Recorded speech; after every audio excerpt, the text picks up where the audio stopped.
Jesus é bom. Pai do Senhor, Deus abençoe vocês, sejam bem-vindos. Tomara que não caia esse aqui. Tá tudo bem aí? Alguém tá com frio? A gente liga o aquecedor. Mandamos servir um café quentinho. Aqui vocês não tomam mate, né? Toma. É um ou outro só, né? A maioria não toma. A gauchada aqui quase não tem, né? Só uns poucos metido. Catarina não é gaúcho, mas é metido, né? Vamos abrir a nossa Bíblia no Evangelho de Lucas, capítulo 19, verso 1, por favor. Glória a Deus. Aleluia. Eu não posso falar que eu também não tomo, né? É muito difícil, mas tá bom também, né?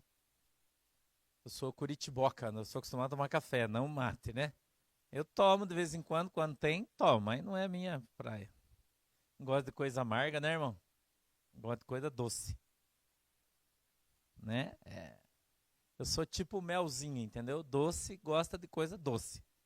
Eu não gosto de coisa amarga, não.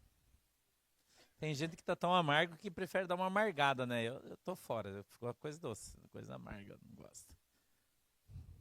Mas eu tomo mate, assim, tomo, mas não é muito a minha praia, mas eu tomo. 19, verso 1. Se você tá sem Bíblia, você acompanha aqui, tá? Minha Bíblia diz assim, ó. E tendo Jesus entrado em Jericó, ia passando, e eis que havia ali um homem chamado Zaqueu, e era este um chefe dos publicanos, e era rico. E procurava ver quem era Jesus, e não podia por causa da multidão, pois era de pequena estatura. E correndo adiante, subiu a uma figueira brava para o ver, porque havia de passar por ali. E quando Jesus chegou àquele lugar, olhando para cima, viu-o e disse-lhe: Zaqueu, desce depressa, porque hoje me convém pousar em tua casa. E, apressando-se, desceu e recebeu-o com júbilo. E vendo todos isso, murmuravam, dizendo que entrara para ter hóspede de um homem pecador. E, levantando-se Zaqueu, disse ao Senhor: Senhor, eis que eu dou aos pobres metade dos meus bens, e se em alguma coisa tenho defraudado alguém, o restituo quadruplicado. E disse-lhe Jesus: Hoje veio a salvação a esta casa, pois também este é filho de Abraão, porque o Filho do Homem veio buscar e salvar o que havia se perdido. Amém? Feche os seus olhinhos, incline a sua cabeça. Querido Deus, em nome de Jesus, eu peço que o Senhor nos ajude, nos abençoe com a tua presença. Peço, Deus, que o Senhor dê para nós o discernimento e entendimento da tua palavra, para que ela possa descer, Senhor, revelada aos nossos corações, segundo é a vontade e o desejo do teu coração. Eu te peço, Deus, que o Senhor abra os nossos olhos para que a gente veja, abra, Senhor, os nossos ouvidos para que a gente ouça, e quebrante, Senhor, os nossos corações para que a gente entenda e compreenda qual é a boa, agradável e perfeita vontade do Senhor para as nossas vidas, em nome de Jesus. Amém e amém. Esse texto da Bíblia é bem conhecido. A gente certamente já ouviu mensagens sobre isso algumas vezes, aqueles que já vêm na igreja há bastante tempo. Mas eu quero trazer para vocês algumas coisas que o Senhor tem trazido aqui para a gente hoje. Entrado em Jericó, ele ia passando, você já sabe a história da cidade de Jericó, foi a primeira cidade conquistada pelo povo de Israel quando entrou em Canaã, né? Quando a Bíblia diz, lá no livro de Josué, que eles, acho que é capítulo 3, que eles atravessam o Rio Jordão, e eles param, né, com a arca, põem os seus pés na água, os sacerdotes, levitas sacerdotes, então a água para, o povo todo atravessa. Então depois a arca atravessa também, eles pegam 12 pedras, vocês conhecem a história, né? Pegam 12 pedras do fundo do rio, segundo a história, o lugar que eles passaram, você sabe que está lá hoje, né? No mesmo lugar, né? Então tinha alguns lugares onde eles passaram que tinha de 6 a 7 metros de profundidade. Então não era um riozinho que, não, era fundo, né? Então eles atravessaram ali com seus pés enxutos, e o lugar onde eles estavam, do lado de cá do rio, chamava-se Cádiz Barneia. Eles atravessam esse lugar, aquele monte de gente, né? Você sabe, 3 milhões de pessoas, é gente pra caramba. Então demorou pra caramba para eles passarem, né? Passa todo mundo e eles entram então em Canaã, mas ainda eles ficam num lugar restrito que se chamava Gilgal, que significa círculo de pedra ou terra da preparação ou lugar de preparo, né? Você pode, nos três está correto na etimologia. Então, todo esse povo passa o rio, pega 12 pedras, diz a palavra de Deus, eles colocam as pedras umas sobre as outras, fazem um monte. Cada pedra simbolizava uma tribo de Israel, por isso tinha 12, tá? Eles fazem um monumento do lado de cá, que está lá até hoje. Se você for lá na beirada, você vai achar um monte de pedra lá. É o que dizem, eu não vi, mas eles dizem que está lá. E ali, então, eles ungem com óleo e dizendo, aqui o povo de Israel atravessou com seus pés enxutos. Está lá para testemunho, tá? Então, é para estar lá hoje ainda. Então, os caras entraram, vêm para Gilgal. Era um lugar todo rodeado de montanhas. Era um vale muito grande, porque 3 milhões de pessoas não ia caber em qualquer lugar, né? Todo mundo ali. A gente sabe que já fazia 40 anos que o povo tinha saído do Egito, né? Sabe que até eles chegarem a primeira vez nesse mesmo lugar, levou 2 anos e 7 meses, né? Mais ou menos. E aí eles voltaram e ficaram mais o resto do tempo aí para perto de 37 anos, né? Para completar os 40, para que aquela geração que não quis entrar há 40 anos atrás, morresse todo mundo. Então a Bíblia diz que quando Josué e Caleb, eles quiseram passar, o resto não quis. Então todo mundo que tinha de 21 anos para cima, tinha responsabilidade. Quem tinha de 21 anos para baixo, não foi contado como responsável por não ter entrado, por não ter obedecido a Deus. Então todo mundo que tinha de 21 para baixo sobreviveu no deserto durante esses 40 anos. Quem tinha mais de 21 anos, durante esses 40 anos, morreu no deserto. Por quê? Porque a expectativa de vida deles era de 50 anos. Amém? A expectativa de vida naquele tempo era mais ou menos 50 anos. É difícil chegar nos 50, mas chegava, né? Nos 50 anos. Por isso que o livro de Provérbios, ele fala que chegar aos 70 anos era enfado da carne. Hoje parece um absurdo, porque hoje a gente tá 70, tá todo mundo jovem, né? Não é? Tá todo mundo batendo nos 80 e daqui a pouco vai para os 90, tá aumentando, é verdade. Qualidade de vida, por quê? Porque agora você come todo dia, você toma água, você toma café, você come proteína, você faz suplementação, né? Que naquele tempo não tinha água, não tinha comida, não tinha nada. Os caras trabalhavam igual uns camelos, né? O dia inteiro andava no sol, não tinha saúde nenhuma. Hoje em dia a gente está mais longevo, né? E a tendência é, à medida que o tempo vai passando, a medicina vai melhorando, os tratamentos vão melhorando e as pessoas vão vivendo mais tempo. Mas lá não era o caso. Então, depois desses 40 anos que o povo andou no deserto, entrou ali a geração dos seus filhos e já dos netos daqueles que não quiseram entrar, né? Então já foi a segunda e a terceira geração que entraram em Canaã. Então, quando eles entram em Gilgal, nesse tempo de preparação, lugar de preparação, o ciclo de pedra, como você preferir, ali, antes de Deus fazer com que eles entrassem na promessa, eles precisavam fazer 3 coisas que havia cessado durante o período do deserto. Primeira coisa que eles tinham que fazer, Deus parou de derramar o maná. O maná parou de cair, porque agora eles tinham plantações e tinham uma série de coisas, né, ali, e eles então plantavam, comiam, tinham o seu gado, então eles tinham comida agora, e eles já não precisavam mais do maná. Então a primeira coisa que aconteceu, o maná parou de descer, né?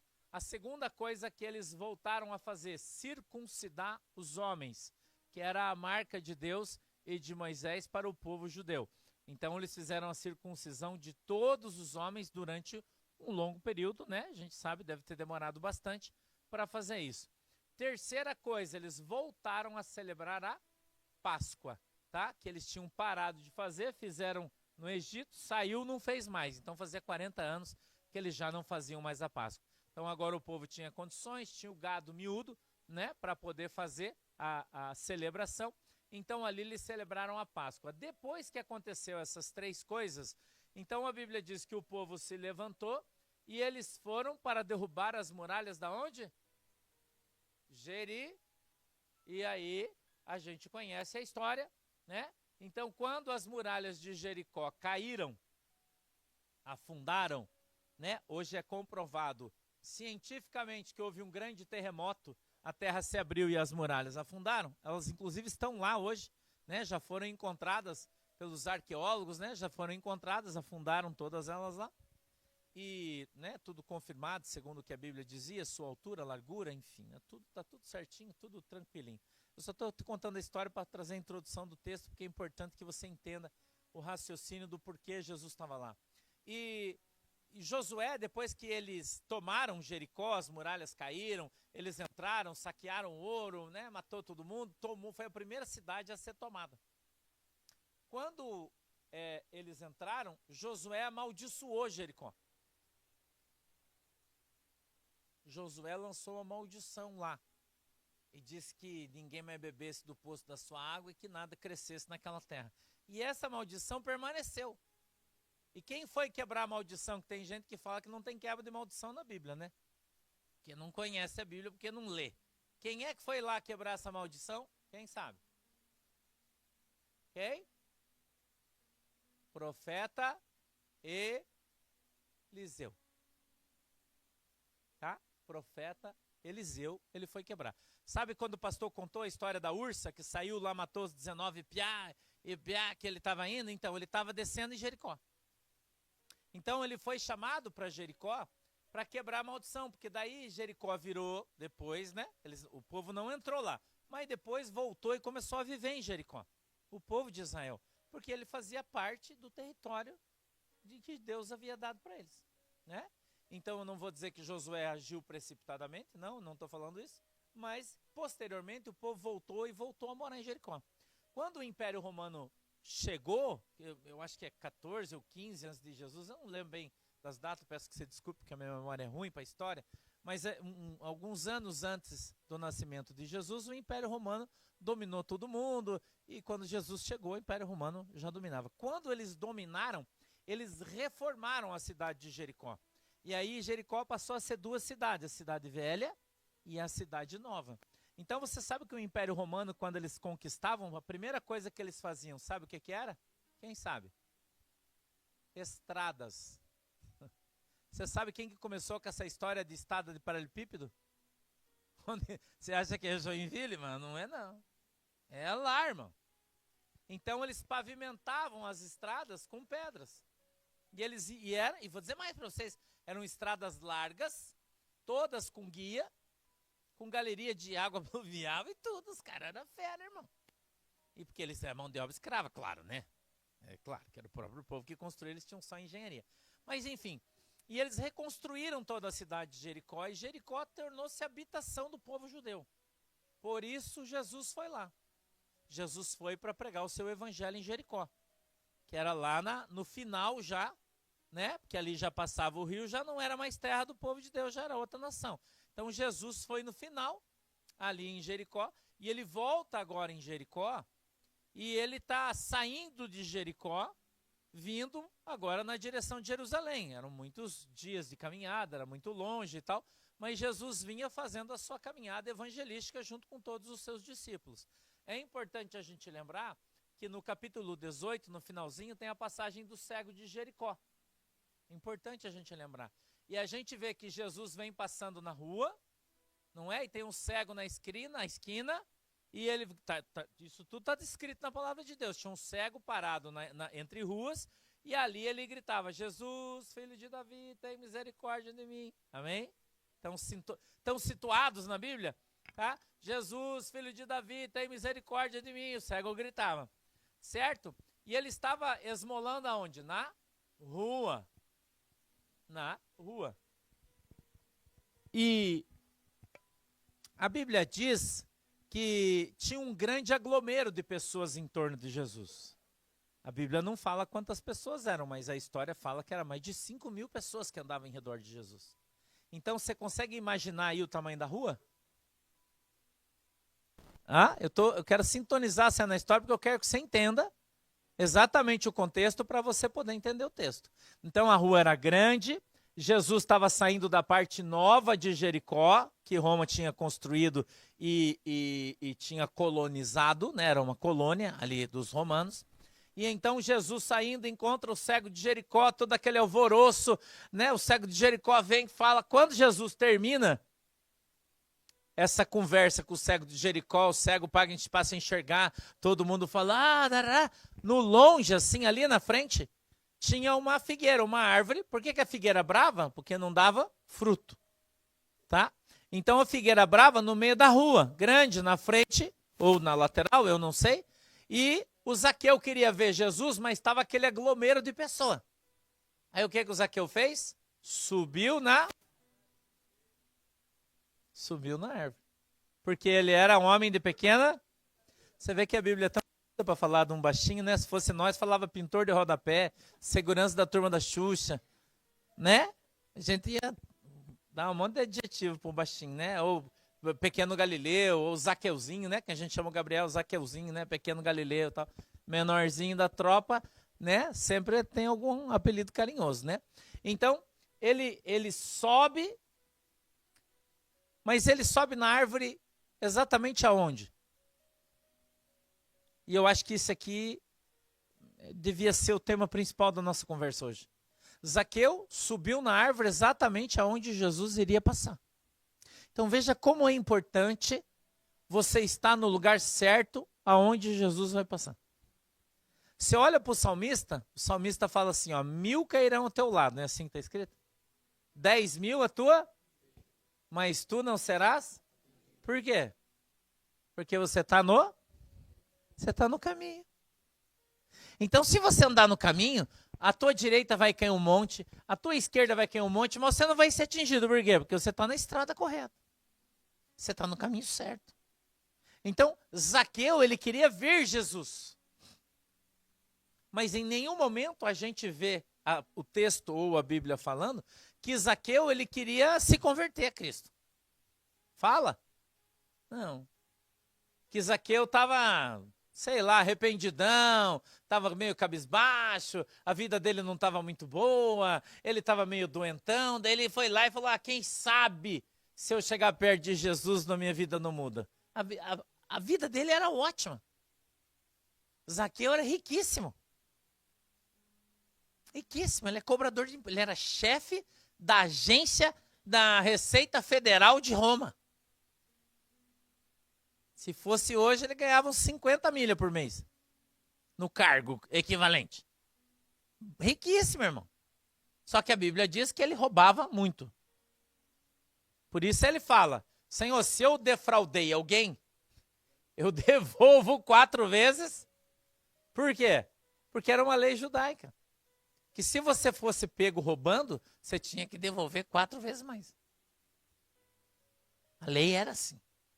Então, quando ele fala isso, o que ele se antecipa a Jesus, dizendo que, primeiro, ele estava arrependido.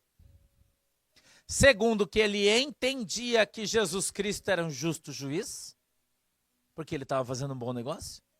E terceiro, ele estava cumprindo a lei, mostrando que ele era um homem justo. E que ele não era aquele vagabundo que todo mundo achava que ele era. Porque você vê o julgamento da multidão que estava com Jesus Cristo, quando Jesus passa, Zaqueu não fala nada. Quem que fala? Jesus.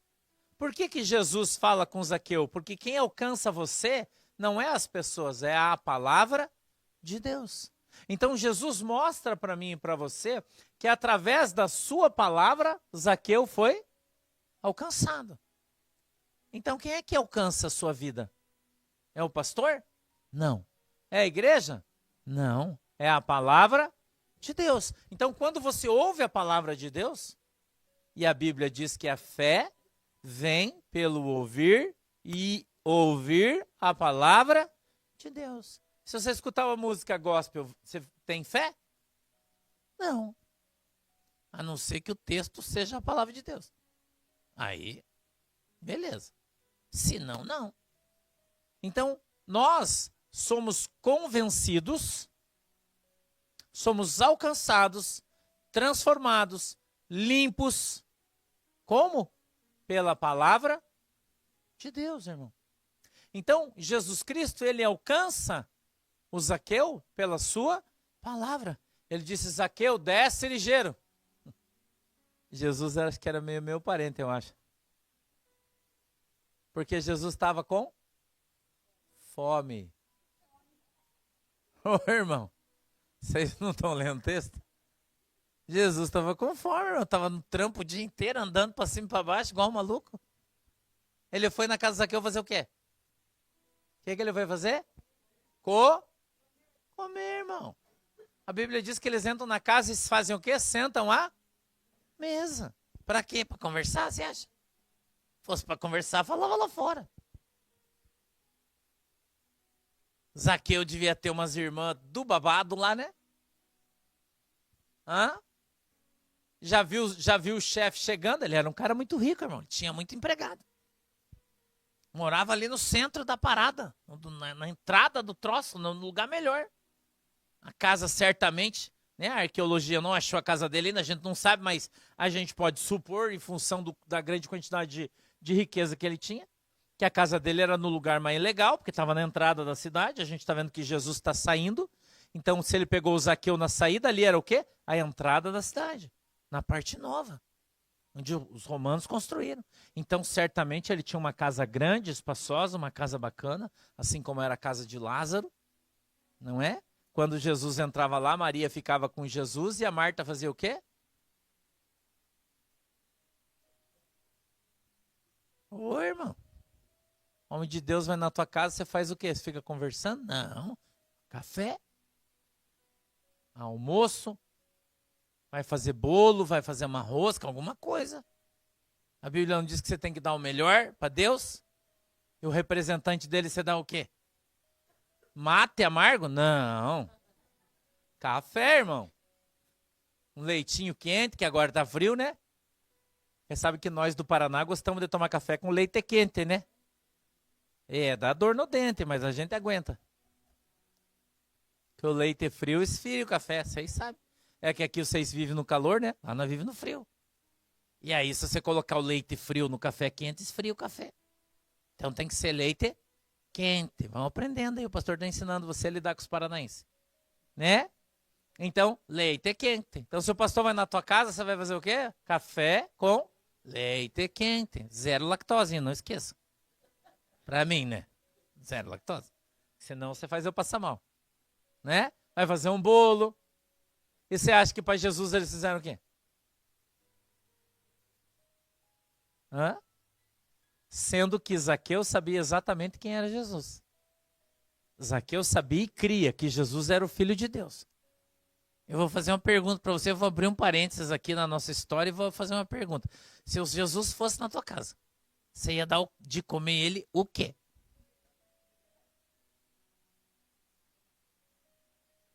Aí, ó. Esse aí é crente, irmão. Churrasco, irmão. Mas é óbvio. Oxe. E Jesus gostava do churrasco, irmão. Se Jesus não gostasse do churrasco, quando ele já ressuscitado, está na beirada da praia e os irmãos estão pescando, eles olham na beirada da praia e dizem, olha lá, é o mestre. Não é isso que a Bíblia diz? A Bíblia diz que ele estava com braseiro, assando pão e... Se ele não gostasse de churrasco, ele estava fazendo cozido. Mas ele não era Catarina. Catarina gosta de peixe cozido, né?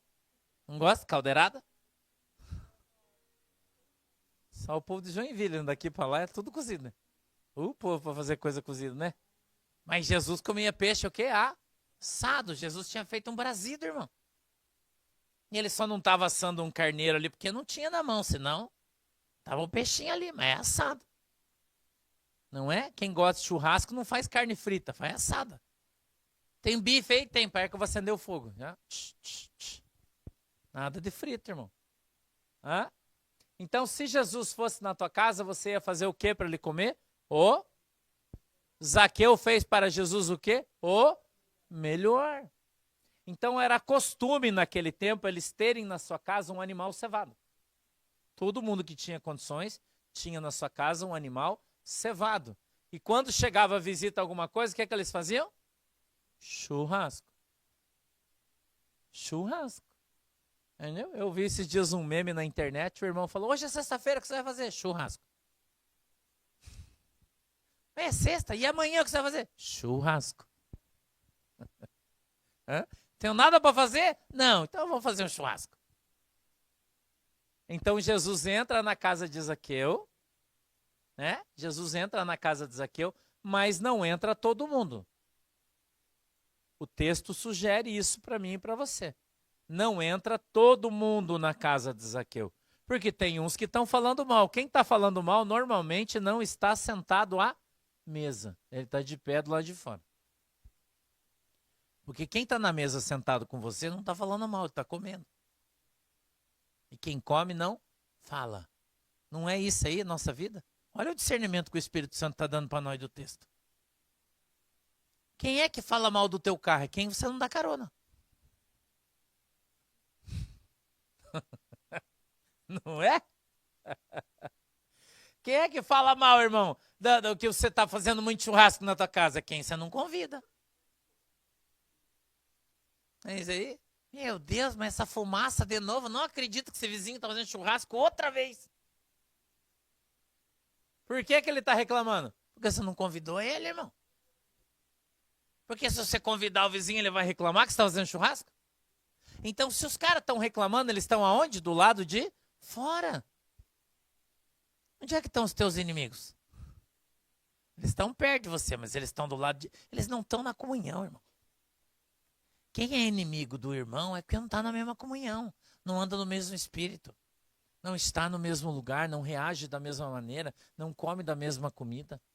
Eu sei que às vezes tem um Judas no meio, mas de 12 a 1, né? De 12 a 1. É a média de Jesus. A nossa deve ser um pouco maior, deve ser 2, né? Talvez 3, eu acho. Mas aonde está a grande maioria dos teus inimigos? À tua volta. Por quê? Porque eles olham o que você faz, ele olha o que você tem, ele olha o jeito que você prega, ele olha você orando. Não é? Ele olha Jesus abençoando sua vida. E aí ele começa a falar mal de você. Porque a pessoa que não gosta de você, ela não quer, ela até pode orar para você ser abençoado. Desde que não seja mais que ele. Porque se você começar a melhorar um pouquinho... Quando eu comecei a pregar o evangelho, existiam classes de pregadores. Quando você era chamado, as irmãs do Círculo de Oração, que era quem convidava, fazia a agenda da igreja, das igrejas todas, para os pregadores itinerantes, que o teu pastor foi durante muitos anos na Assembleia de Deus. Eles diziam assim, tem os pregadores municipais, que são o povo da cidade. Tem os pregadores interestaduais, que é o pessoal de outra cidade dentro do estado. E tem os pregador nacional, que é o cara que vem do Amazonas, que vem de lá, que vem de cá. Dependendo de onde o cara vinha, era o preço que pagava.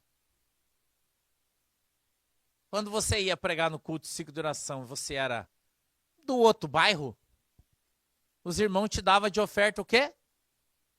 Uma passagem de ônibus. Porque você só gastou uma passagem de ônibus para ir lá. Agora, se você viesse lá de Timbó,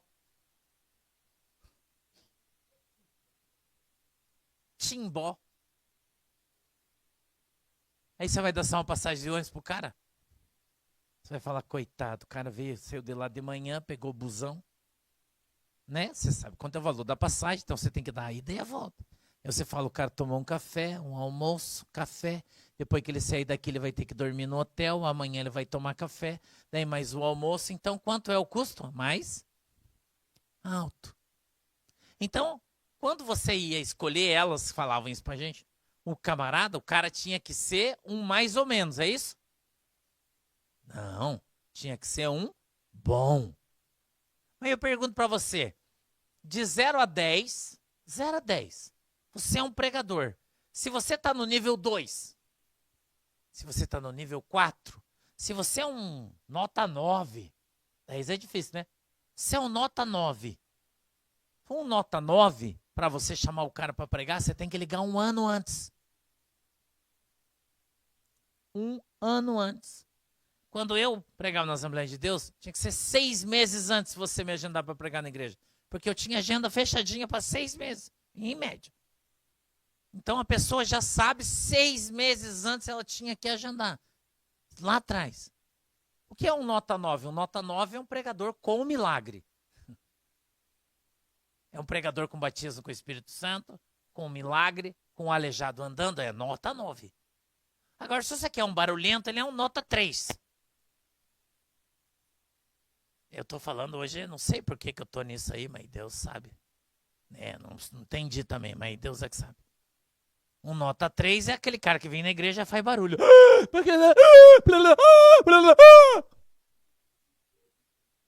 Vocês já viram, porque vocês estão rindo, né?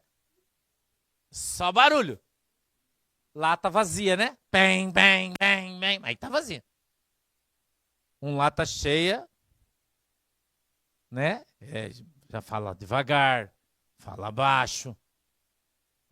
Ele não precisa chamar você na emoção. Ele não precisa levar você na tonalidade de voz para fazer você levantar e dar glória a Deus. Ele não precisa fazer aquele jargão. Cadê o povo que vai morar no céu? Levanta a mão pro céu, dá um glória a Deus aí, crente. Precisa? Não. Por quê? Porque quando ele chegar no irmão e o irmão tá ali doente, ele, irmão, Jesus veio aqui hoje para te alcançar, levanta e anda. O cara levanta e anda, todo mundo levanta. Glória a Deus, aleluia. Caso do milagre. Então, nós somos julgados por aquilo que nós temos para dar. Cada um de nós. E você vai procurar um emprego, o teu patrão faz em você o quê? Uma avaliação para saber o que você tem para dar para a empresa. E dependendo do que você tem, é quanto você vai o quê? Não é assim? Sim ou não? É assim, irmão. E você acha que no mundo espiritual não é assim? Você acha que no reino de Deus não é assim? É isso que você pensa? Como é que chama isso? Meritocracia. Você vale quanto pesa. Não é QI. QI é quem indica. Não é? O pastor vem e falou, chama o... Como é que é teu nome, irmão? João? Chama o irmão João lá para pregar o evangelho, que o irmão João é meu peixe. Ele foi lá em casa no final de semana, cortou a grama, lavou o muro, estou devendo dinheiro para ele, então quero abençoar ele. Você chama ele lá na igreja para ele pregar. Irmão João, diácono, fica lá na porta, não tem oportunidade, prega mal pra caramba, mas é peixe do pastor. Por isso que você vai lá e escuta aquelas barbaridades, é o peixe. Isso é mais comum do que imagina a nossa filosofia. Agora, quando Jesus voltar, a Bíblia diz que as nossas obras, todas as nossas obras, serão provadas como? Pelo fogo. Que elas passarão pelo fogo. E as nossas obras podem ser de ouro, de prata, de bronze, de barro, de madeira ou de palha. A Bíblia fala de 6 materiais. Mas se for de palha e passar no fogo, vai acontecer o quê? Se for de madeira e passar no fogo, então tem 4 que sobra e tem 2 que queimam. E a Bíblia diz que a nossa fé sem obras é morta. E você vai entrar no reino? Porque sem fé é impossível agradar a Deus. Então, quando a gente olha para a vida do Zaqueu, Zaqueu estava proporcionando o que aqui? Fé e obras. Porque ele não só demonstra que ele crê em Cristo como Senhor e Salvador, como ele está disposto a dar até a metade da sua fortuna para entrar no reino dos... Mas se a gente olhar um pouquinho antes, no capítulo 18, tem a passagem do jovem rico. E o jovem rico não quis dar nada. Conhece o texto? Jesus está pregando numa praça, chega aquele jovem judeu riquíssimo, olha para Jesus Cristo na frente de todo mundo e diz, Senhor, o que eu tenho que fazer para entrar no reino do céu que o Senhor está pregando aí? Jesus falou, isso aí é fácil. Cumpre os mandamentos. O que ele falou? Mas isso aí eu já faço. Eu cumpro todos os mandamentos, eu dou minha oferta, eu dou meu dízimo, eu estou de boa. O que ele fez? Ele cresceu para cima de Jesus, fazendo seu bom. Jesus vendo que ele estava com a bola cheia, o que Jesus fez? Furou a bolinha dele. Jesus falou, então, se você já é perfeito, só te falta o quê? Uma? Qual é? Vende tudo que você tem, dá para os pobres e aí vem comigo. Fácil isso? Mas Jesus falou para ele vender tudo. E o Zaqueu se antecipou e deu o quê? Porque Zaqueu era safo, irmão. Crente safo. Jesus não disse que aquele que é mandado é um inútil porque só faz aquilo que lhe mandam? O que Jesus espera de você? Que você tenha o quê? O quê? A atitude, iniciativa. Por que Jesus gostava tanto de Pedro? Porque Pedro, a maioria era bola fora, né? Pedro, a maioria era bola fora. Que ele falava, ele levava remada. Jesus dava só remada só no Pedro. Mas se você parar para pensar, era só o Pedro que falava. Era só o Pedro que agia, era só o Pedro que ia. Porque ele tinha o ímpeto, mas ele ainda não tinha sabedoria. Então ele apanhava, porém a Bíblia diz que depois que o Espírito Santo veio sobre ele, quando ele andava na rua, até a sombra dele quando tocava no aleijado, o aleijado andava e levantava-se andando. Você já pensou nisso? Ele não precisava orar, ele não precisava profetizar, ele não precisava repreender, ele só precisava ficar na frente do sol. A sombra dele projetava, e aonde a sombra dele tocasse, se tivesse um doente era curado, se tivesse um endemoniado, o demônio saía. Milagres extraordinários aconteciam quando Pedro abria a boca? Não, irmão, quando ele estava com a boca fechada, mas a sombra dele tocava as pessoas. A Bíblia diz que Pedro era usado na plenitude do poder do Espírito Santo de Deus. Por quê? Porque Pedro não teve vergonha para aprender. Pedro jamais se envergonhou de fazer as coisas para Deus. Você vai dizer, não, peraí, mas Pedro traiu Jesus, sim, mostrando a sua humanidade. Mas a gente está falando de antes do Espírito Santo. Agora, quando a gente fala depois do livro de Atos, no capítulo 2, onde o Espírito Santo de Deus desce sobre todo mundo, os caras são cheios do Espírito Santo. Quem foi o cara mais ousado e usado da Bíblia depois de Paulo? Pedro. Pedro. Então não valeu a pena as remadas? Sim ou não? E os outros? Por que não aparece na Bíblia? Você já parou para pensar? Por que você não vê os outros discípulos se destacando com milagres, com prodígios, com coisas? É só o Pedro e depois o Paulo. Você nunca pensou nisso? A gente sabe que quem comandava a igreja, um dos que comandava a igreja, era Tiago, irmão de Jesus. Dos apóstolos mais fortes. Junto com os outros, mas ele era que liderava a igreja em Jerusalém. Mas aonde você vê na Bíblia Tiago, a sombra de Tiago curando as pessoas? Você vê? Porque ela curava? Não. Não. Por quê, irmão? Porque com Jesus é meritocracia. Aquele que semeia, esse colhe. Então, se você for tímido, Jesus vai usar você?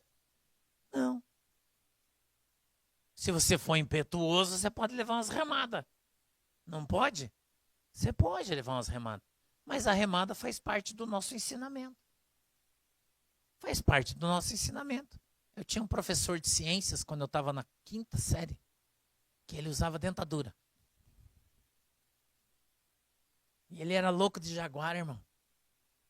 Louco de jaguara. E uma vez ele mandou a gente plantar um pé de feijão. Vocês fizeram isso aí?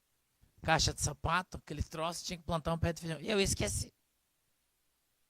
Chegou no dia de entregar o trabalho, fiquei desesperado. Mas eu era safo. O que eu fiz? Fui no quintal, arranquei um pé de feijão.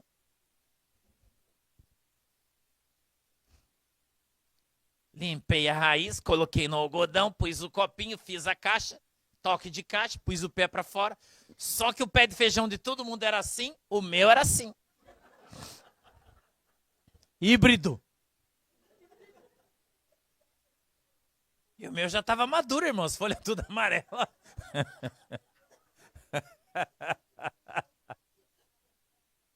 Olha o que o Espírito Santo faz a gente lembrar, né? Eu não lembrava disso aí. E aí chega todo mundo com aquela caixa de tênis amarradinha, com umas folhinhas assim, e o meu parecia uma samambaia amarrada no meio assim, irmão.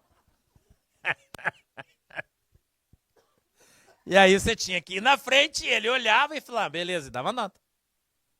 Quando ele me viu com a caixa, ele olhou para mim.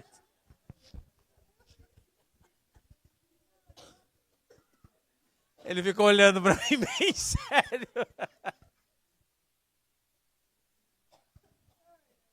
Ai, Jesus. E eu fiquei quieto, né? falou, cresceu esse feijão, hein? Falei, pois é, professor, cerveja. Acho que é a água que eu pus aí. Aí ele falou assim, pela sua astúcia eu vou te dar 6.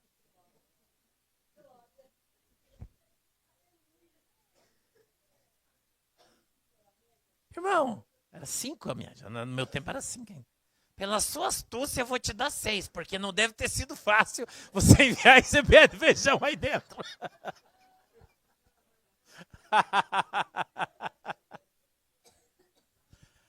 E eu falei, né, fiquei feliz com 6. Ele falou, fecha o olho. Fecha o olho, abre a mão. Ele tirou a dentadura e põe na minha mão, fecha a mão.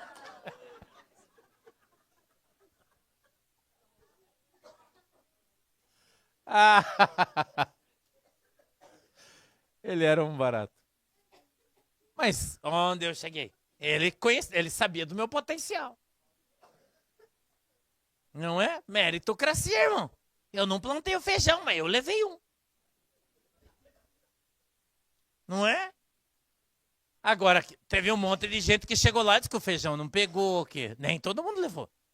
Que não deu, que não fez. Eu já falei, o mínimo que vai acontecer, né? Mas não vai poder dizer que eu não fiz, não pode me dar 0. Era final de ano, eu já estava aqui passado na matéria dele, mas enfim.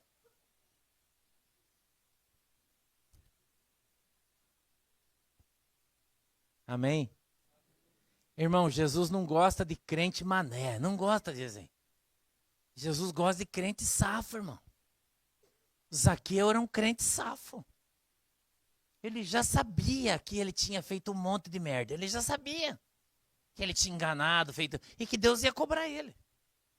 Então, ele se antecipou. O que ele fez, irmão? Ele se antecipou, ele já veio e falou, Jesus, é o seguinte aí, ó. O senhor não esquenta a cabeça, não. Que eu até metade eu dou metade que eu tenho aí para livrar da parada aí. Mas ele ia ficar com a metade, irmão. Tinha um monte. Louco de ligeiro ele. Mas nunca ninguém queria abrir mão de nada. É mais ou menos a história do meu professor que eu estou te contando aqui.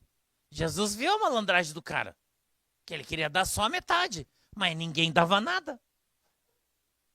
Ele foi, e ele é mais ainda, ele é mais ousado. Ele falou, ó, se alguém aparecer aqui, ele está dizendo, né? Talvez ele pensando, tomara que não venha ninguém, tomara que não venha ninguém. Mas se aparecer alguém aqui dizendo que eu dei o golpe, né? Jesus, eu devolvo 4 vezes o que eu peguei do cara, não tem problema não. O que Jesus falou? Vamos no texto. Olha o que ele diz. Pode deixar naquele ali, Gabriel, pode deixar naquele. E levantando-se Zaqueu, disse ao Senhor, Senhor, eis que eu dou aos pobres metade dos meus bens. E se em alguma coisa tenho defraudado alguém, eu restituo vezes 4. Mas a gente normalmente não está disposto a dar nada para ninguém. Não é? A gente não está disposto. Porque a gente, quando vem para Jesus, a gente começa a conhecer Jesus, a justiça de Deus, a palavra de Deus, a gente começa a andar com o Senhor. A gente, principalmente quem convive, né, vive, tem família, aquela coisa toda, aí se converte o marido, se converte a mulher, ou se converte os filhos, todo mundo e tal. E daí chega uma hora que começa a acontecer o quê? Os consertos, né? Não é? Porque tem coisa que vem errado desde lá do começo e as pessoas começam a se consertar, porque eles conhecem Jesus. O Espírito Santo começa a trabalhar na vida dos caras, aí você vê que faz uns troços, que você faz umas coisas que você não deve, você vai baixando tua bola, vai abandonando, né? E daí um cobra um daqui, outro cobra dali e tal. E todo mundo cobra, mas ninguém quer dar nada. Não é isso aí? Falou, é o seguinte, você tá muito gordo e você tem que emagrecer, tá bom? Você fala, não, tá bom, eu vou emagrecer, mas você tem que cortar metade da tua língua fora. Eu jogo a minha barriga inteira fora, mas você dá metade da tua língua. Não seria um trato justo? Mas a pessoa da língua fala, não, minha língua não. Por quê? Porque as pessoas não estão dispostas, irmão, a fazer a sua parte. Todo mundo quer Jesus, todo mundo quer morar no céu, todo mundo quer a cura, todo mundo quer a vitória no campo financeiro, na vida sentimental, todo mundo quer tudo, mas ninguém quer dar nada. Ninguém quer abrir mão da sua vida, quer abrir mão dos seus prazeres, quer abrir mão das coisas erradas que faz, quer abrir mão das coisas que, né, não quer. As pessoas só querem as coisas, mas ninguém quer dar nada. Não é isso aí? Você não está vendo isso já? Você não precisa falar, mas você já está vendo isso no teu relacionamento com as pessoas. Os caras querem se converter, quando os caras conhecem Jesus, eles querem Jesus, querem. Os caras querem ir para o céu, os caras querem abandonar o pecado, mas eles querem fazer do jeito deles. Eles não querem fazer do jeito que a Bíblia diz que tem que ser. Ah, mas assim não, é muito. Eu estou disposto, mas até que só aqui não. E o Zaqueu, ele se antecipa e Jesus não pediu nada para ele. Ele produziu frutos dignos do quê? De arrependimento. É aquilo que João Batista pregou, irmão. Ele disse, ide e produzi frutos dignos de arrependimento. O que é o fruto do arrependimento? É você conhecer Jesus, você entender que você fez um monte de coisa errada na tua vida e que você está arrependido, e o teu arrependimento gera o quê? Uma ação. Qual é a ação? Eu dou metade do que eu tenho para os pobres, e se alguém aparecer aqui dizendo que eu roubei, eu devolvo 4 vezes mais. Isso é fruto do arrependimento. Então não basta você dizer que você está arrependido, não basta você dizer, né, usar apenas a sua boca para falar que você não quer mais viver isso, que você não quer mais viver aquilo, que você... Não basta, você tem que demonstrar isso com as suas ações. É isso que esse texto fala para nós. É isso que ele está falando hoje. Se você resumir aqui esses 45 minutos que eu estou falando para você, era isso aqui, ó. Fruto digno de arrependimento. Você está arrependido? Tô. E no que você mudou? Eu tô... Igual quando você vai no médico, na endocrinologista, né, tá muito gordo, você vai fazer... Eu fiz isso minha vida inteira, né? Nossa, doutor, eu tô, olha aí, né, dá um remédio, Sibutramina, por favor. Igual mudou, né? O Ozempic, né? No meu tempo era Sibutramina.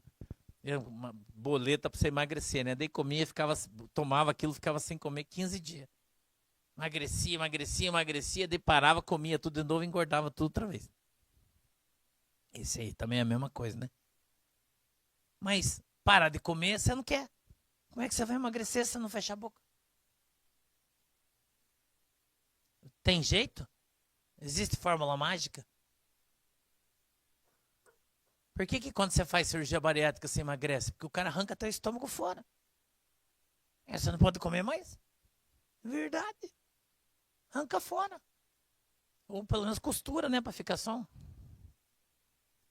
15%, irmão. Daí ele vem e engata o intestino aqui nele, ó. Daí você continua com o intestino aqui, normal, né? Mas é que ele fecha essa parte do estômago dele, só deixa essa partinha. Ele pega o intestino líquido, você come e faz assim, ó. Aí você só consome, vai pro bucho, só fica 30% do que você come. O resto, daí você emagrece. Se não, não. É um meio radical. Por quê? Porque você não consegue parar de comer. Porque a comida é um vício. O gordo é escravo da comida. Eu estou falando de mim, não estou falando de ninguém. O gordo é escravo da comida. Assim como o bêbado é escravo da bebida. Assim como o fumante é escravo do cigarro. Ele não quer o cigarro, mas ele não consegue largar. Que coisa difícil que é quando você é gordo, né? E tem gente que não é gordo aqui, mas é gordo aqui, né? Que é magro, mas o pratão do camarada. Não é? Não é isso aí? Você quer ver quando você vai num lugar almoçar, né? Eu já falei pra vocês que eu fico prestando atenção em tudo, né? E daí você vê aquelas meninas bem magrinhas, né? Toda chiquinha, assim, aí vai e faz o prato assim, irmão. Você olha e fala...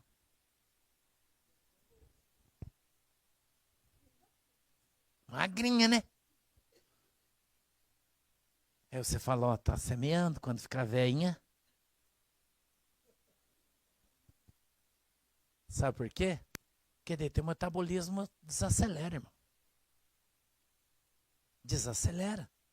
Porque o metabolismo é muito ligeiro, come bastante, não engorda. Né? Mas à medida que a gente vai ficando velho, nosso metabolismo vai desacelerando, ele vai ficando mais lento, mais lento. E se você continuar comendo, é igual quando você treina. Eu não sei você, mas eu já tive né? Treinei muito na minha vida já. Quando eu jogava handball, por exemplo, né? O pastor foi convocado para a seleção brasileira de handball quando tinha 13 anos. Faz muitos anos isso, né? Treinava 6 horas por dia, todo dia. 6 horas. Da 1h30 às 18h30, todo dia. Pensa um cara fino, era eu, irmão. Agora, comia de manhã, eu comia 10 pães. Para dar conta. E sabe quando eu engordei? Quando eu estava, acho que com 16 anos. Porque eu nunca fui obeso, sempre fui magro. Quando eu estava com 16 anos, se não falha a minha memória, eu tive um problema. Tive uma convulsão gravíssima, fiquei em estado de coma muito tempo no hospital. E aí, quando saiu, eu não podia treinar, mas eu continuava comendo os 10 pão. É inevitável, irmão. 1 mais 1 é 2. É matemática isso. E que enorme. Cadê meu corpo? Já não queimava mais tudo aquelas calorias, mas eu continuava consumindo elas. Por que eu estou contando isso para você? Porque nós estamos falando aqui de conversão, sim ou não? Sim. Então, quando você se converteu, não é? Você veio para Jesus, você fez um voto de ficar magro. Então, agora você tem que parar de comer. Porque senão você vai engordar de novo. Então, a nossa conversão nada mais é do que exatamente a mesma coisa. Quando você se converte, você aceita Jesus como teu Senhor e Salvador, você tem o propósito de sair do pecado. Você tem o propósito de sair da vida do pecado. Não é? Então, se você saiu da vida do pecado, a Bíblia diz que quem é de Deus não vive pecando. Porque o pecado continuado é a iniquidade. Amém? Então, se você se converteu e você era viado, vamos falar. Vou falar de guria, não vou falar de guria. O cara, o pastor era viado, né? Eu nunca fui, mas tá bom, vamos dizer que eu era viado. Vou falar de mim, que senão daí ninguém pode me processar, né? Eu era viado. Eu me converti e virei um homem. Então, se eu tenho Jesus, eu não posso mais querer andar com outro homem, posso? Por quê? Porque eu não sou viado mais. Agora eu sou homem, porque eu aceitei Jesus, e Jesus ou você é homem ou você é mulher. Culão do meio não tem. Então, para eu ir para o céu, eu tenho que ser homem. Então, o tempo que eu era viado, Jesus já perdoou meus pecados. Me lavou, me remiu, colocou uma roupa nova, e eu tô limpo e zerado, irmão. E agora eu começo tudo de novo. Mas o tudo de novo é do jeito certo. Do jeito certo. Então, eu não posso, agora tô velho, vou virar viado de novo.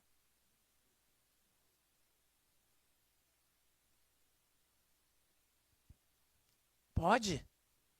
Não. Por quê? Porque se eu virar viado, eu vou pro inferno. Eu estou ensinando vocês a ir pro céu e eu vou pro inferno. Então, se eu não zelar da minha própria salvação, qual é o primeiro passo para eu ir pro inferno? Eu voltar a gostar do que eu gostava antes. Então, se eu agora sou de Jesus, agora eu sou hétero, eu tenho que me relacionar com mulheres, eu não posso me relacionar com homens. Porque se eu fizer isso, eu vou para o inferno. Mas é uma escolha minha isso. Não é sua, é minha. Então, cada um saiu de um determinado lugar. E nós, quando recebemos Jesus Cristo, fomos lavados e remidos pelo sangue de Jesus. E agora, aquelas coisas erradas que a gente fazia, a gente não faz mais. Amém? Então, este texto trata sobre isso, irmão. O cara era do mundo, era ladrão. Então, se ele era ladrão, agora ele se converteu para Jesus, o que ele não pode fazer mais? Roubar. Então, ele está falando assim, se eu fiz alguma coisa errada, ele sabe que fez. Mas ele está esperando o quê? Ele está esperando por uma palavra de Jesus. Agora, veja, a gente continuando o texto, no verso 9, ele diz, olha lá, ó. E disse-lhe Jesus, hoje veio a salvação a esta casa, pois também esse é filho de... Por que a salvação veio sobre o Zaqueu? Porque ele se arrependeu do seu pecado e o abandonou, entregando sua vida para Jesus Cristo. Então, esse ato de entregar a nossa vida para Jesus Cristo, de se arrepender do nosso pecado, ele gera uma mudança de paradigma na nossa vida. Então não é possível que você esteja arrependido, que você venha morar com Jesus, mas que você continue fazendo as mesmas coisas que você fazia antes de você conhecer Jesus. Amém? Todo mundo entendeu isso? Eu estou procurando ser o mais didático possível, né? Então, não importa qual era a prática que você adotava. Não importa qual era a prática pecaminosa na qual você andava. Pode ser qualquer uma. Mas você agora tem Jesus, precisa ser abandonada. Então, se as irmãs que estão aí, né, batia com o chinelo no marido, por exemplo. Tem alguma tiradora de chinelo aí? Deva aí? Não. Tem uma... Já se entregaram, eu olho para a cara de vocês e já vejo vocês se entregando. Né? Então, se você tirava o chinelo, agora você pode tirar o chinelo? Não, porque agora você é uma mulher crente. Você não pode andar por aí tirando chinelo nas costas dos outros. Não pode. Quebrar o cabo de vassoura na cabeça do irmão, pode? Não. Por quê? Porque a Bíblia diz que você tem que ser mansa. E isso, cara, isso não é fácil. A gente ser manso, irmão, não é fácil, é difícil. Né? A gente sabe que não é fácil. Você calar a tua boca quando você quer gritar, irmão, você tem que estar bem crente para você conseguir fazer isso aí. Não é isso aí? Agora, você não pode ver os irmãos na igreja, pastor, né? Esses dias eu vi uma notícia, nem ia falar sobre isso, mas já que estamos no assunto,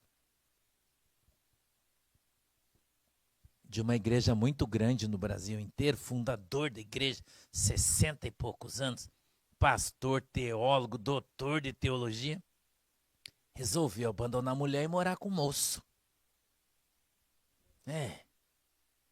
Uma igreja que tem um cacho, não fala o nome, que tem um cacho de uva assim, sabe? Fundador da igreja, irmão. Tem dois, né? Um, ó.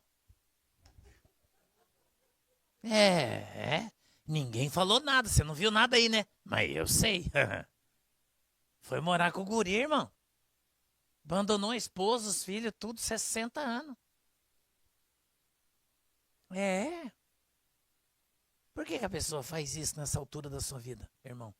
Porque ele sempre quis fazer, mas ele nunca teve coragem. E chega uma hora, o ato de sair do armário, né? O ato de sair do armário é uma ação de coragem. Mas eu pergunto para você, irmão, por que aquilo estava dentro do coração do homem? Não deveria estar o Espírito Santo lá? Né? Deveria, mas não está. Então a pessoa que não se converteu, ela está escondida, ela é convencida, ela não é convertida. E não importa se ela é presidente de uma das maiores igrejas do Brasil. Não interessa. Não importa quem é a pessoa, em que nível ele está. Eclesiástico o cara está. Não interessa. Por isso que a Bíblia diz, maldito do homem que confia no... Bendito é aquele que confia no... Então, quando a gente se converte, a gente tem que abandonar o pecado. E a gente tem que ser uma bênção. Amém? Você crê nisso? Então fique de pé que nós vamos orar. Glória a Deus. Aleluia. Jesus é bom. Eu queria que você fechasse os seus olhinhos para a gente orar. Eu vou fazer aqui um desafio com vocês hoje. Você não precisa se manifestar, sair do teu lugar, falar nada. Eu vou até sentar aqui, na verdade, porque esse negócio vai ser forte. Não precisa nada. Você está em casa, você que está em casa aí. Se você tem alguma coisa no seu coração, irmão, que te incomoda, que te chama, que tem te tentado a sair do armário, a voltar para o estado do pecado, não está conseguindo, está sofrendo pressão, o inimigo está perseguindo você.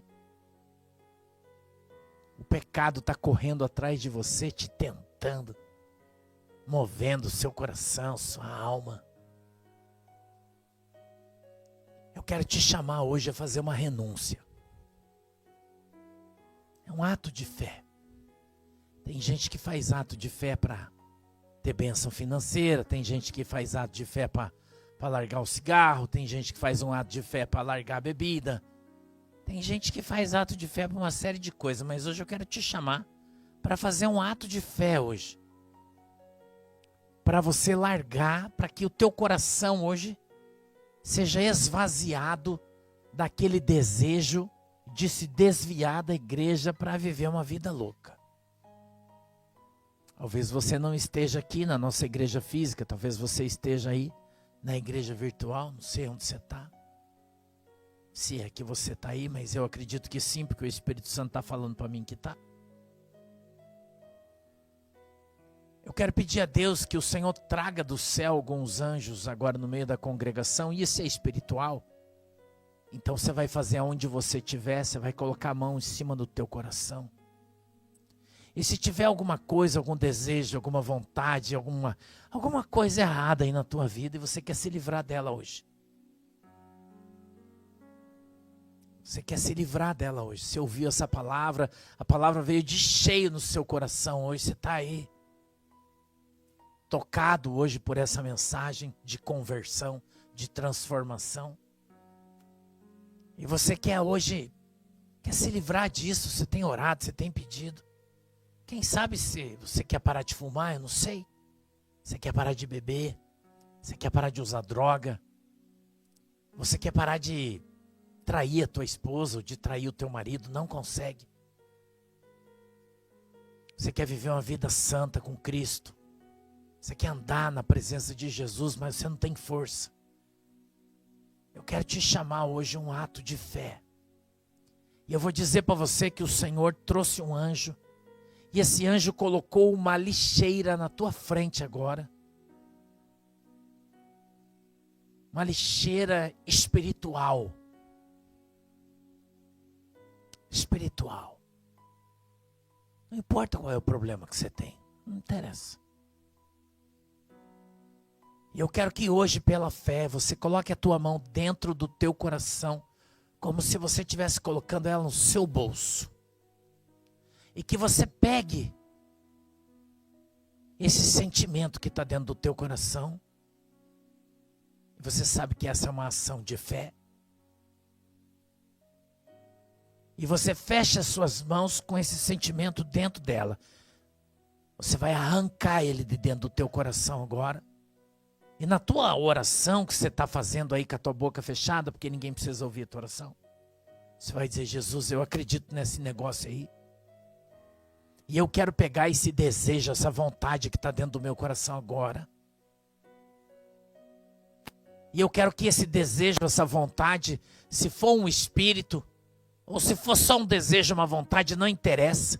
Eu quero que ela se transforme numa bolinha de papel amassado agora, em nome de Jesus, segundo a fé que eu tenho em ti, Jesus, e que ela venha para dentro da minha mão agora, na palma da minha mão, em nome de Jesus. E você vai fechar a tua mão, agora. E agora com os seus olhinhos fechados, porque a Bíblia diz que o crente não vive por vista, ele vive por fé. Você vai olhar para essa lixeira na sua frente que o anjo está colocando, e você vai jogar essa bolinha de papel aí dentro agora, em nome de Jesus. Pode jogar agora, em nome de Jesus. Joga ela.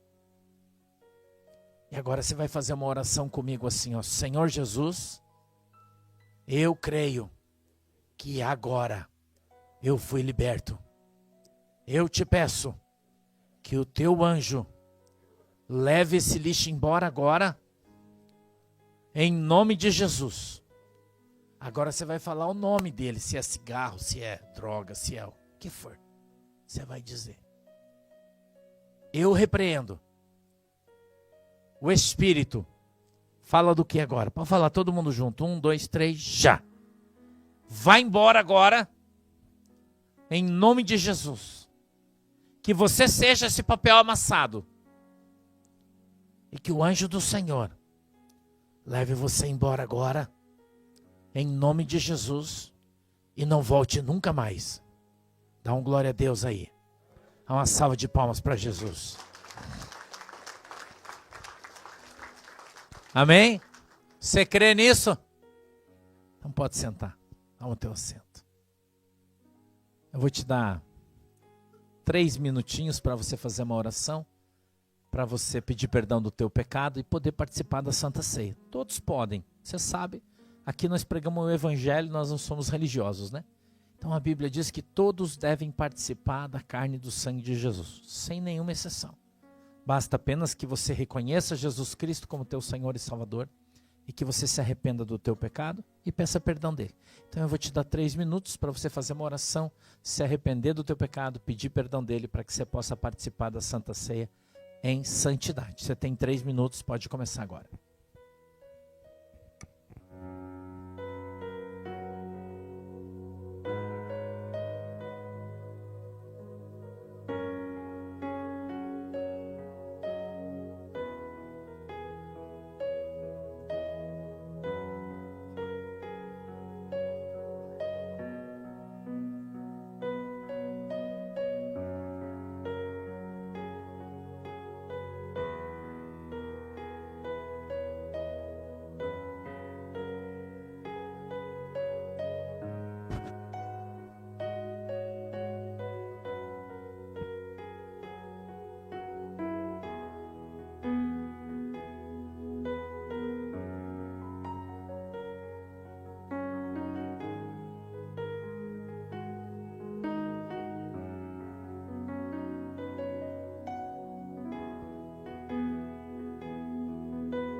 Amém, irmãos?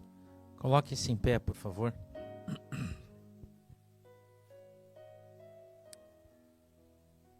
Você que está em casa, segura o pãozinho, hein? Porque eu recebi do Senhor o que também vos ensinei, que o Senhor Jesus, na noite em que foi traído, tomou o pão, e tendo dado graças, o partiu e disse: tomai e comei, isto é o meu corpo, que é partido por vós. Fazei isso em memória de mim. Querido Deus, em nome de Jesus, eu quero apresentar esse pão diante do Senhor. E lhe pedir, meu Deus, que ele venha agora simbolizar a tua carne. E quando nós comermos dele, passemos a ter comunhão contigo e com a tua igreja, em nome de Jesus. Amém e amém. Pode servir. Você pegar o pãozinho, segura, a gente vai comer todo mundo junto depois.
Amém? Todos pegaram o seu pãozinho, segure assim.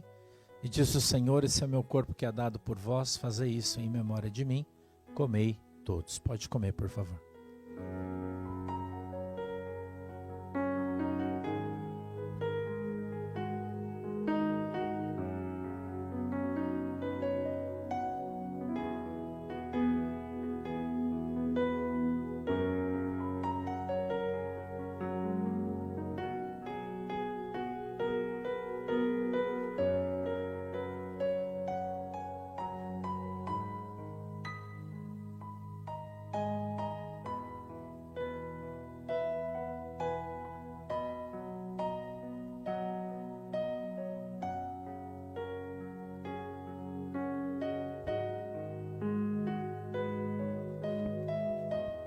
Glória a Deus. Você que está em casa agora, pega o seu cálice aí, por favor. Semelhantemente também, depois de cear, tomou o cálice, dizendo: este cálice é o Novo Testamento no meu sangue. Fazei isto todas as vezes que beberdes em memória de mim. Porque todas as vezes que comerdes este pão e beberdes este cálice, anunciais a morte do Senhor, até que venha. Querido Deus, em nome de Jesus, eu quero apresentar esse cálice àqueles que estão em casa diante do Senhor. E eu te peço que o Senhor derrame do céu uma gota do teu sangue sobre cada cálice que será bebido neste culto, em nome de Jesus. Amém e amém. Pode servir, por favor.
Amém?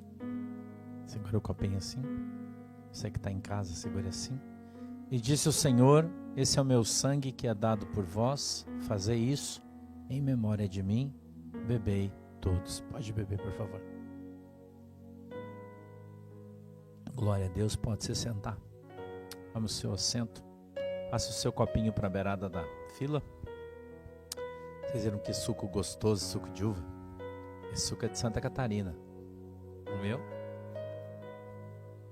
Esse suco é de Major Gersino. Não sabe, né? Cidadezinha que fica ali do lado de Nova Trento, na Serra.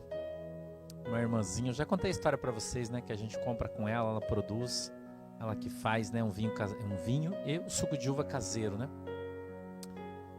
A gente comprou lá, excelente qualidade. Até acabar, né? Vamos nesse, depois nós vamos pro outro. Nós compramos 12 caixas, né? A gente traz a caminhonete cheia quando traz, né? É pra durar aí quase o ano inteiro, né? Quase, mas não dura, né? Mas não dura. A galera tá reunindo aí os copinhos. Amém? Todo mundo abençoado? Glória a Deus. Não esquece que em julho a gente vai ter o congresso de aniversário da igreja lá em Guaratuba. Aqueles que quiserem ir, nós teremos culto na sexta, no sábado e no domingo, tá? Na sexta-feira vai ser a missionária Kate que vai pregar. No sábado é o pastor Edilson e no domingo é o pastor Sandro. Por que da escolha? Porque desde o primeiro ano que a gente começou a igreja, são eles que pregam no congresso da igreja. São meus amigos eles, né? O pastor Edilson agora é pastor da nossa igreja, né? Congrega com a gente. A missionária Kate ainda não, lá da Assembleia de Deus. Mas desde o começo, né? Quando a gente não tinha condição financeira absolutamente nenhuma, né? Os irmãos vinham pregar e ganhavam abraço do pastor só, né? Só ganhava abraço, né? Eles eram os amigos que vinham trazer a mensagem. Então, eu acho uma questão de honra, né? De bom senso, mesmo agora que a gente está grande, que sejam eles que continuem vindo, né? Então, a gente tem 11, 12, 13 de julho, tá? Sexta, sábado e domingo. Dessa vez não vai ter festa, porque eu acredito que mês de julho não vai ser um mês para fazer festa, né? Por isso a gente não vai fazer. A festa nós vamos fazer só em novembro, no aniversário do pastor, tá? Então agora vai ser culto, vai ser congresso. Então, se vocês quiserem, né? Daí aqui é pertinho, dá para ir e voltar no mesmo dia e fica tranquilo, né? Eu vou orar. Aqueles que trouxeram sua oferta, o seu dízimo, levante sua mão assim, você que não pegou o envelope ainda. Que os irmãos vão distribuir os envelopes para vocês. Lembrando os nossos irmãos lá do Rio Grande do Sul, que dia 21, que é a semana que vem, né? A gente vai estar em Caxias do Sul, vamos fazer o batismo lá. E você que não se inscreveu ainda, caso queira participar do batismo, né? Ainda pode, tá? Então se inscreva para que você possa participar do batismo dia 21 de junho, que é o dia que começa o inverno, né? Se não falha a minha memória.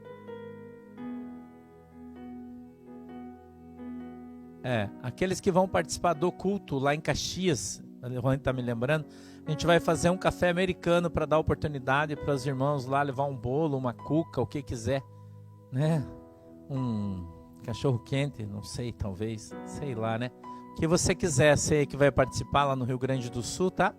A gente vai fazer um café americano lá para todo mundo tomar café no culto juntos, tá bom? Então aqueles que quiserem, já estou falando, né? Gauchada aí. Quiser se preparar para fazer um pão caseiro, levar um salame, um queijo, sei lá, o que vocês quiserem, né? E a gente vai tomar café todo mundo junto, vai ser uma benção. Mas nós estamos preparados.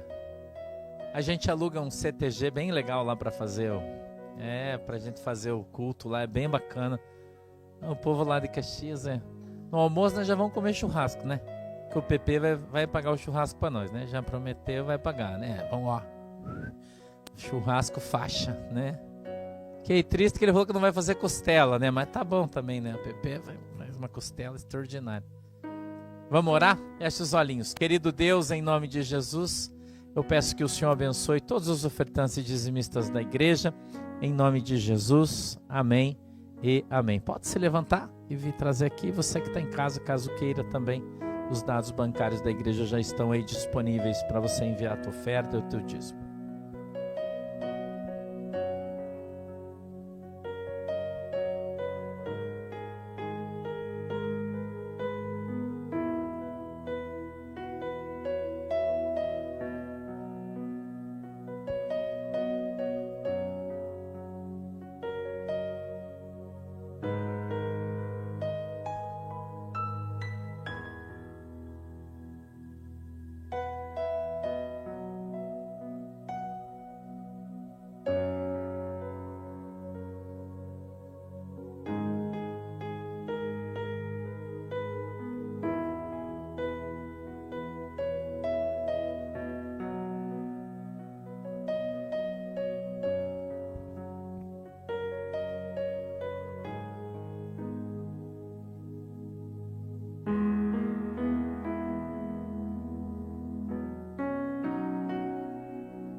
Amém?